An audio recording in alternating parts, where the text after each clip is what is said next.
ଜିଲ୍ଲାସ୍ତରୀୟ ସମ୍ପୂର୍ଣ୍ଣତା ଅଭିଯାନ ସମ୍ମାନ ସମାରୋହ କାର୍ଯ୍ୟକ୍ରମ ଓ ଆକାଂକ୍ଷା ହାଟର ଶୁଭାରମ୍ଭ। କଳାହାଣ୍ଡି ଜିଲ୍ଲାର ଭବାନୀପାଟଣା ଟାଉନ ହଲ୍ଠାରେ ସୋମବାର ଦିନ ଜିଲ୍ଲାସ୍ତରୀୟ ସମ୍ପୂର୍ଣ୍ଣତା ଅଭିଯାନ ସମ୍ମାନ ସମାରୋହ କାର୍ଯ୍ୟକ୍ରମ ଓ ଆକାଂକ୍ଷା ହାଟର ଶୁଭାରମ୍ଭ ହୋଇଯାଇଛି।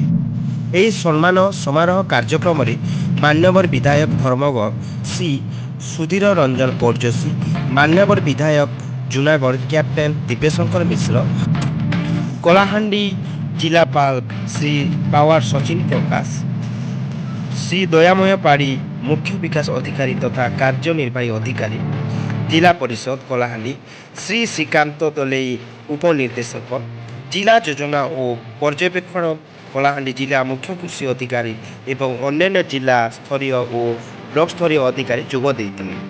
2024 ଜୁଲାଇରୁ ସେପ୍ଟେମ୍ବର 2024 ଅନୁଷ୍ଠିତ ସମ୍ପୂର୍ଣ୍ଣତା ଅଭିଯାନରେ ଜିଲ୍ଲାମାନଙ୍କ ମଧ୍ୟରେ କଳାହାଣ୍ଡି ଜିଲ୍ଲା ଉତ୍ତମ ସ୍ଥାନ ଅଧିକାର କରି ତାମ୍ର ପଦକ ହାସଲ କରିଛି। ସେହିପରି ଆକାଂକ୍ଷା ବ୍ଲକମାନଙ୍କ ମଧ୍ୟରେ ଏମରାମପୁର ଓ ଥୁଆମୁଲରାମପୁର ଯଥାକ୍ରମେ 5ଟି ଏବଂ 4ଟି ମୁଖ୍ୟ କାର୍ଯ୍ୟଦକ୍ଷତା ସୂଚକରେ ସମ୍ପୂର୍ଣ୍ଣତା ହାସଲ କରିଥିବାରୁ ଉକ୍ତ ଗୋଷ୍ଠୀ ଉନ୍ନୟନ ଅଧିକାରୀମାନଙ୍କୁ ଯଥାକ୍ରମେ ରୌପ୍ୟ ପଦକ ଓ ତାମ୍ର ପଦକ ନୀତି ଆୟୋଗ ଭାରତ ସରକାର ପ୍ରାପ୍ତ ହୋଇଅଛି ପ୍ରଦାନ କରାଯାଇଥିଲା।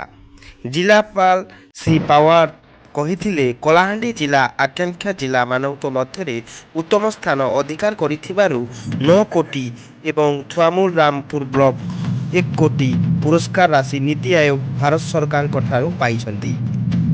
ଶ୍ରୀ ପଟ୍ଟଯୋଶୀ ମାନ୍ୟବର ବିଧାୟକ ଧର୍ମଗଡ଼ କହିଥିଲେ, ଏପରି ସମସ୍ତ ନିଜର କାର୍ଯ୍ୟ ଠିକ୍ ଭାବରେ ସମ୍ପାଦନ କଲେ ଆଗାମୀ ଦିନରେ କଳାହାଣ୍ଡି ଜିଲ୍ଲା ସମୃଦ୍ଧ ଓଡ଼ିଶା ଗଠନରେ ମୁଖ୍ୟ ଭୂମିକା ଗ୍ରହଣ କରିବ ଏବଂ ଏହାର ଫଳ ଜିଲ୍ଲାବାସୀ ପାଇପାରିବେ। ଅତିଥିମାନଙ୍କ ସପ୍ତାହ ବ୍ୟାପୀ ଆକାଂକ୍ଷା ହାଟର ଶୁଭାରମ୍ଭ କରିଥିଲେ।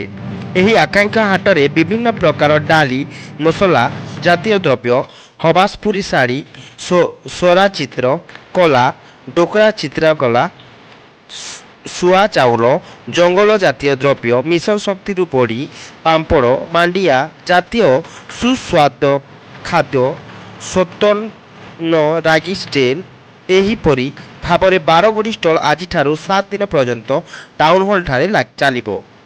ଏହି ଉତ୍ପାଦଗୁଡ଼ିକ କଳାହାଣ୍ଡି ଜିଲ୍ଲାର ସମୃଦ୍ଧ ସାଂସ୍କୃତିକ ଓ କୃଷି ଐତିହ୍ୟ ପ୍ରତିଫଳିତ କରେ ବୋଲି ଅତିଥିମାନେ କହିଥିଲେ।